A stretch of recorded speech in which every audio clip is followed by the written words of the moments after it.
The wind carried dust like a whisper down the ridge, soft as ash, harsh as regret. The desert stretched endless and hushed, the kind of silence that made a man forget he once had a name. Ash rode into it as if it had summoned him. His horse moved.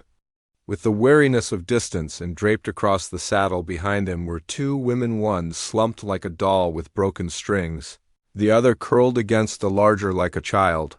They reached the homestead just as the sky bruised purple.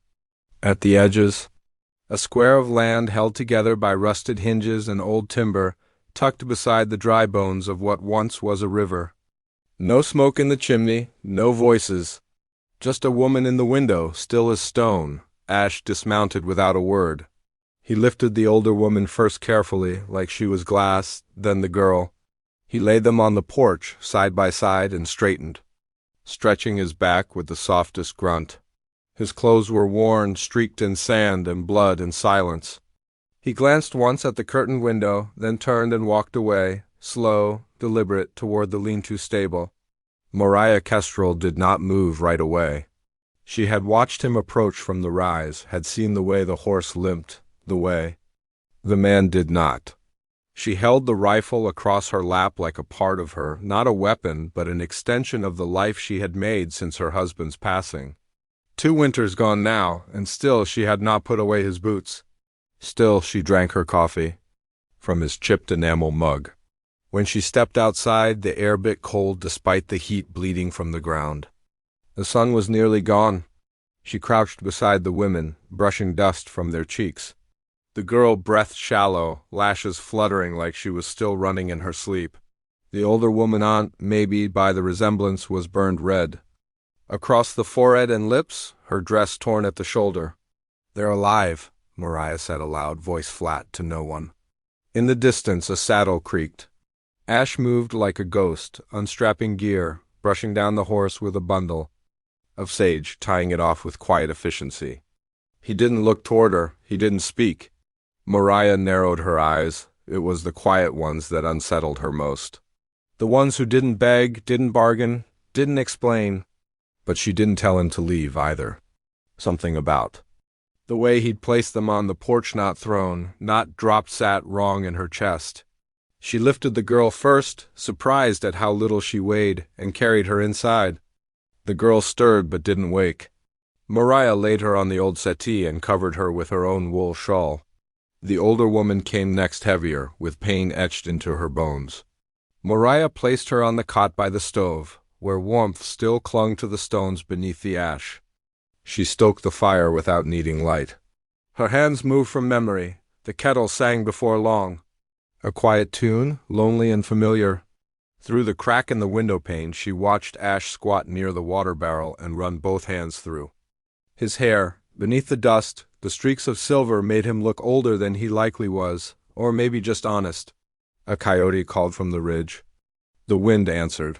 She didn't invite him in, but she left the door unlatched. He came in just before full dark, hat in his hands.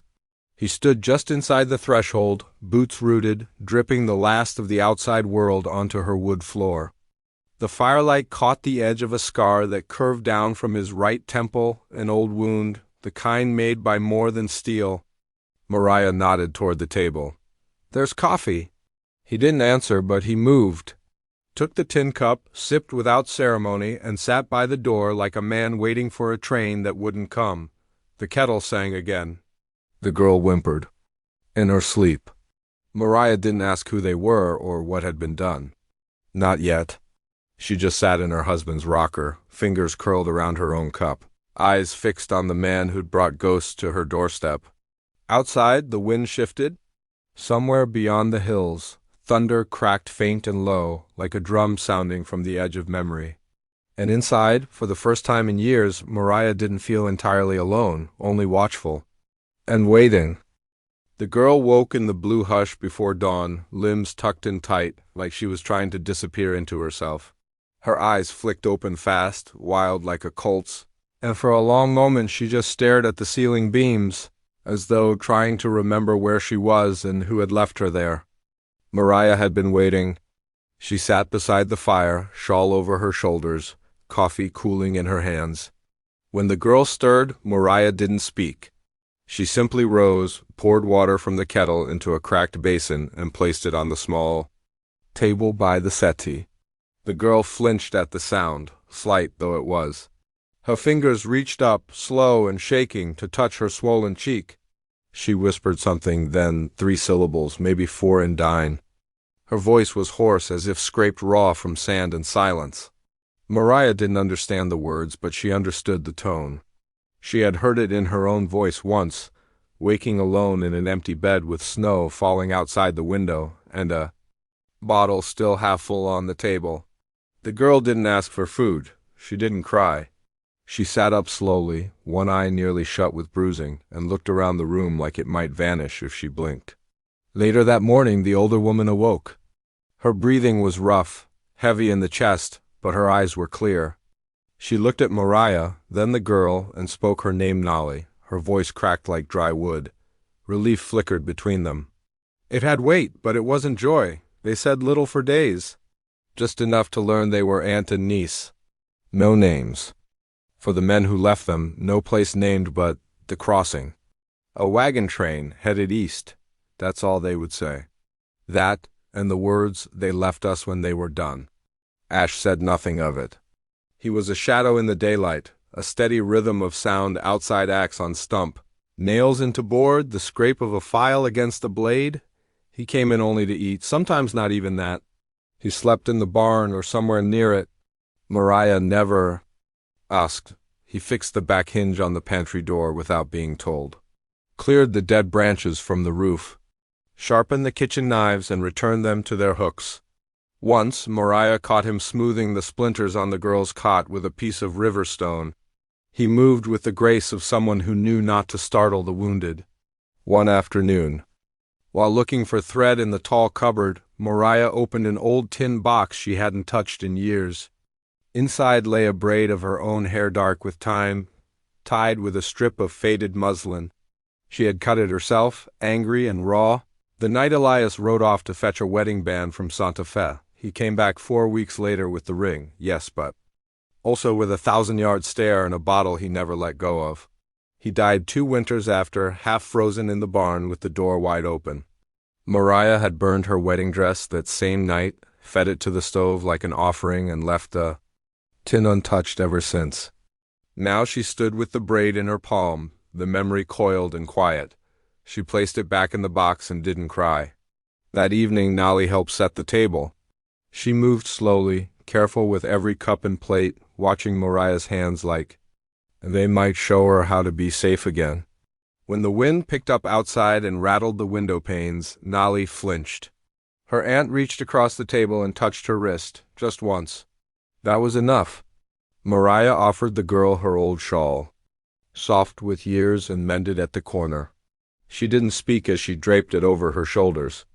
Nolly looked up, startled by the gesture, and then nodded once. Ash didn't eat that night? He sat outside with his back against the porch post, rolling something between his fingers, maybe a coin, maybe a stone. His silhouette was still carved. Against the dusk, the night was quiet but heavy. The kind of stillness that follows a storm, when nothing is settled but everything has changed. Moriah watched the fire burn down to red coals, then poured another cup of coffee, holding it between her palms not for the taste, but for the warmth. The silence no longer unnerved her. It held stories now, not spoken, but present.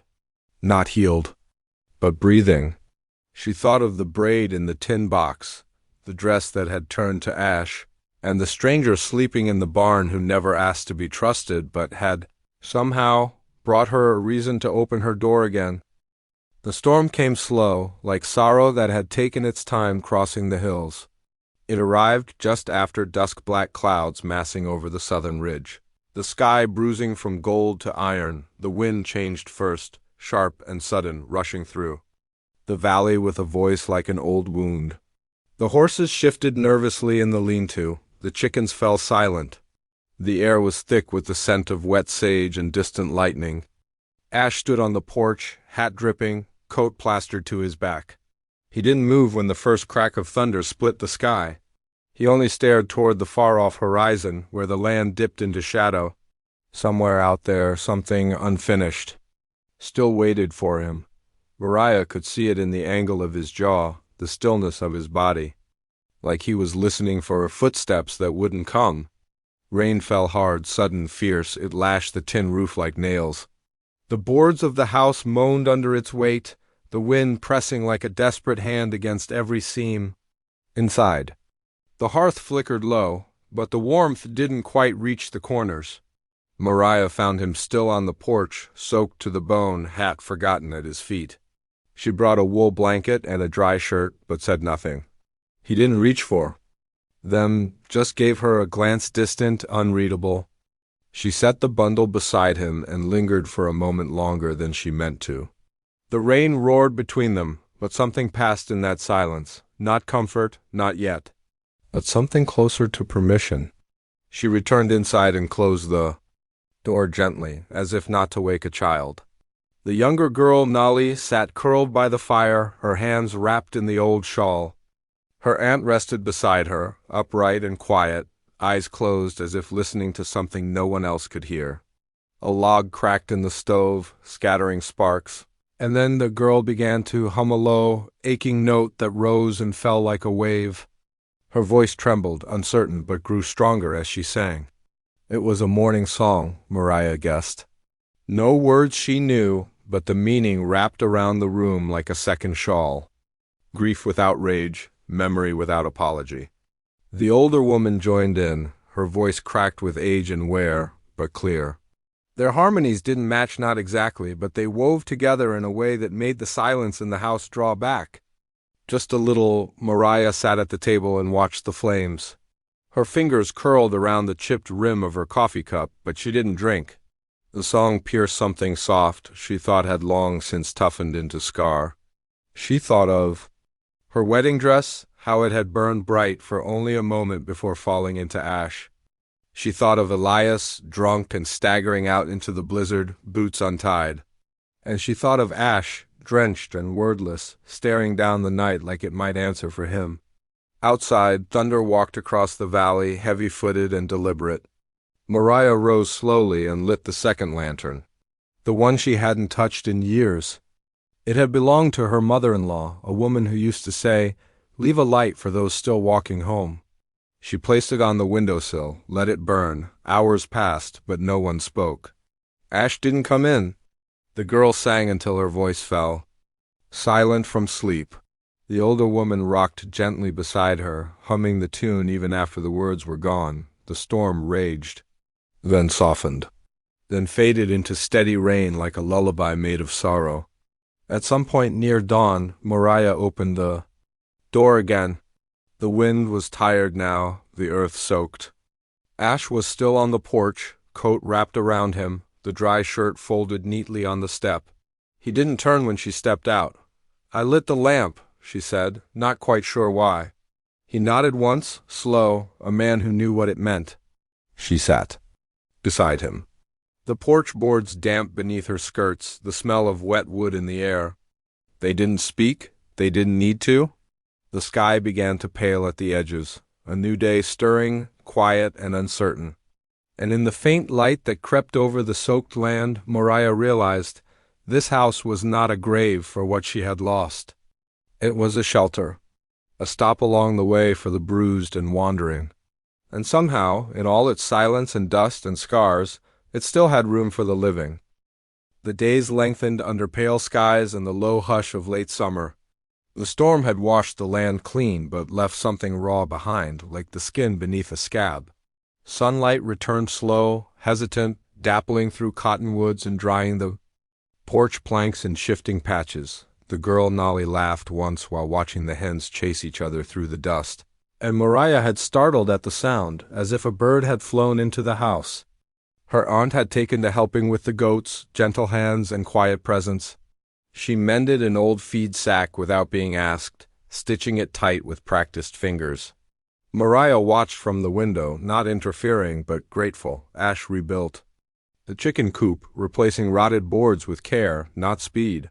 He dug post holes with the slow rhythm of a man used to laboring alone. Every nail was driven with precision, not noise. He spoke to no one. Not even the horses? But his work was steady, and the house held fewer groans at night. Still, the silence between him and Moriah deepened not with tension, but with weight. They passed each other on the porch like ships in fog, nodding sometimes, but never meeting. Eyes. She felt it in her chest, a pressure, not from fear, not even mistrust, but something nameless and cold. It was on a Monday when she found it. She was searching through his saddle gear left near the barn looking for a hammer, she told herself. Tucked between folded canvas and a wrapped bandage roll, she found a silver brooch, simple, oval, etched with the curling shape of a running deer. She knew it. Not exactly, but enough. Years ago, a dying woman had worn one like it. Moriah had seen her at the Red Rock trading post, laughing with her little brother while selling dyed wool. Then the miners came. White men with rifles and cruel grins. After that week, the girl was gone. The boy, too. Moriah stared at the brooch in her hand and felt the first sting of bile rise in her throat. That evening she waited until the light slipped gold across the fields. Ash sat on the split log near the goat pen, wrapping a new lead rope. He didn't look up when she approached. She held the brooch out in her palm like a question that didn't need words. His eyes flicked to it. Then to her she was called Sanny, he said, his voice low. That was hers. He stood slowly, favoring his left leg. She hadn't noticed the limp before. He didn't reach for the brooch, just looked at it like it still burned. She disappeared. Moriah said, "They said she ran off. She didn't." The words hung there. Ash drew a slow breath. Miners came through, took what they wanted. Her brother tried to fight them. I stepped in. Got shot through the thigh. Didn't stop anything. He looked away, hands clenched at his sides. I found her earring in the dust, and the brooch. Moriah said nothing for a long while. The evening wind rustled the grass, soft as breath. Why carry it? She asked, quieter now, his voice cracked, barely more than gravel. So I wouldn't forget what silence costs. Moriah stared at him, this man who barely spoke, who moved like a ghost among their days, who had saved 2 women from a grave of sun and sand without asking for anything in return.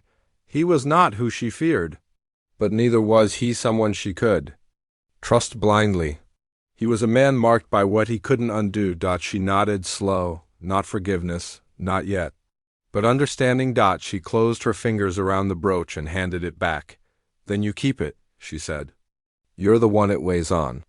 He took it with both hands, as if receiving something sacred, and slipped it into the inside pocket of his coat. They stood together in the lengthening dark, and though no comfort passed between them, neither did judgment. Moriah turned and walked back toward the house, a hem of her skirt brushing the dust. Ash remained by the goats, staring out at the distant hills, his shoulders heavy with the night. Inside, Nolly stirred soup in the pot while her aunt hummed quietly. The air smelled of sage and lentils.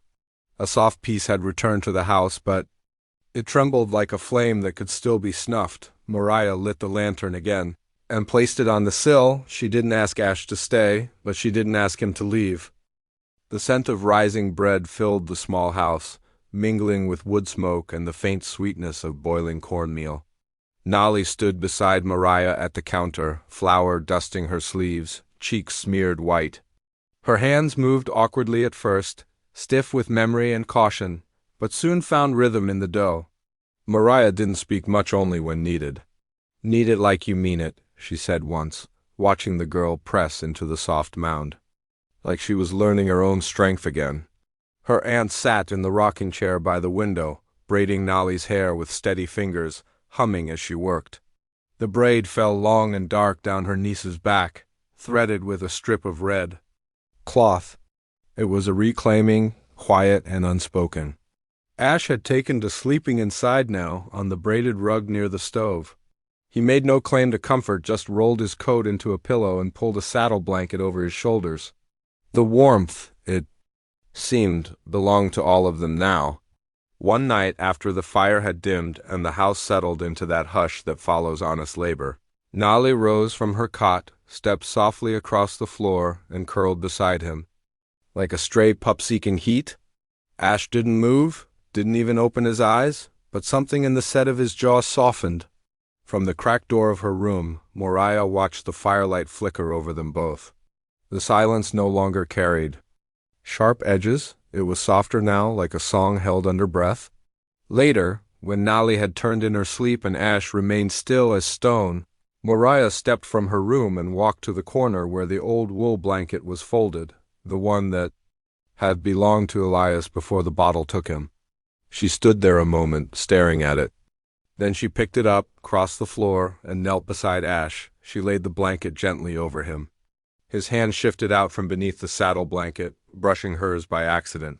Or not. His fingers were rough, calloused, warmer than she expected. The contact was brief, a pause in breath. Then nothing. Neither of them spoke. In the morning, the frost clung silver to the grass. The sun broke over the ridge slow, as if reluctant. Moriah saddled her mare, and without being asked, Ash joined her. They rode the fence line together, side by side. No words passed until the hawk appeared gliding above them, casting shadows like a cross across the field. She was small, he said at last, voice like gravel softened by time. Too small to carry that kind of pain. Moriah didn't interrupt. She bled out in winter. I'd gone out to hunt rabbits. Came back to silence. Took a shovel too. Frozen ground. Couldn't speak after that. Didn't see the point. Moriah watched the hawk turn against the sun. But you speak now? He gave a slow nod, not quite agreement. Not sure why, she didn't answer. But the silence between them wasn't hollow anymore. It had shape now, depth, something shared. On the way back, they passed the place where the wildflowers had begun to come up again after the storm, after the drought. Small, bright things, pressing through dirt like they had no business surviving. Back at the house, Nali was baking again, her aunt sweeping the porch. The world kept turning. That night, as the fire cracked and the sky deepened into indigo, Moriah no longer flinched when boots crossed her threshold. She listened to them instead, each step proof of something earned, something changing. And in the warmth of the small room, lit only by firelight and the hush of breathing, the past loosened its grip just a little. Not gone, but quieter. The news came with the trader's boy, dusty, wide-eyed, too young to understand the weight of what he carried.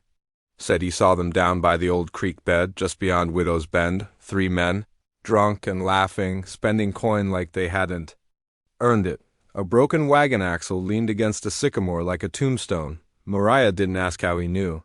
She only nodded, sent him off with a slice of bread and a cold look that made him ride faster than he came.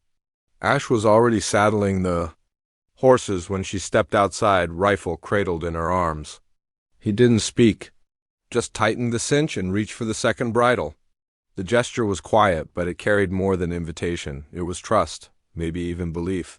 Moriah mounted without hesitation. They rode at dusk, the land brushed. In bronze, no words passed between them, only the rhythm of hooves and the creak of leather. The cottonwoods whispered low as they passed, like old ghosts warning or welcoming, it was hard to say. The creek was a shallow, dry vein. The men sat around a half-dead fire, bottles passed between them, unaware. No sentries. No caution, they didn't expect consequence. One saw them too late and fled into the brush like a coward chased. By truth, Ash raised his rifle but lowered it again. Let him run. Let the desert take what justice didn't. The other 2 stood slow, blinking as if they'd seen spirits. Recognition turned their faces pale. One reached for his belt, but Moriah already had her sights leveled. You left women to the desert, she said, voice flat, cold as creek stones. That is death without honor. Ash waited. One man broke, dropped his pistol, hands raised. The other stepped back, stammering something about misunderstanding. Moriah's jaw didn't move. Ash fired once. Then twice, not rage, not vengeance, just an ending. When the smoke cleared, silence returned, thick and solemn. The fire sputtered in the dirt. No words were exchanged. No prayers offered. Ash dragged the bodies to the base of the cottonwoods, dug shallow graves with his hands. Moriah gathered dry sage from the hill and wove it into a braid. She laid it Across the mounded earth, her fingers trembling only at the end. They did not mark the graves, the ride back was slower. The sun was gone now, and the moon rode high and pale. Coyotes called in the distance, but the land felt still settled, like something long denied had finally been laid to rest. At the homestead, Nolly sat on the porch, wrapped in a quilt. Her aunt beside her, silent and waiting, no questions. Just eyes that had seen enough of the world to know what justice looks like when it walks in from the dark. Ash dismounted, stretched his sore leg, then turned toward the barn. Moriah stepped down from her mare and caught his hand before he could pass her. He paused, no words. Her fingers, rough from rope and work, slid into his with the care of someone who'd known too much silence, not a promise. Not yet, but a welcome, a way forward. Inside, the fire still burned. The bread was still warm. And though the night held all the sorrow of what came before, it held room now, too, for staying.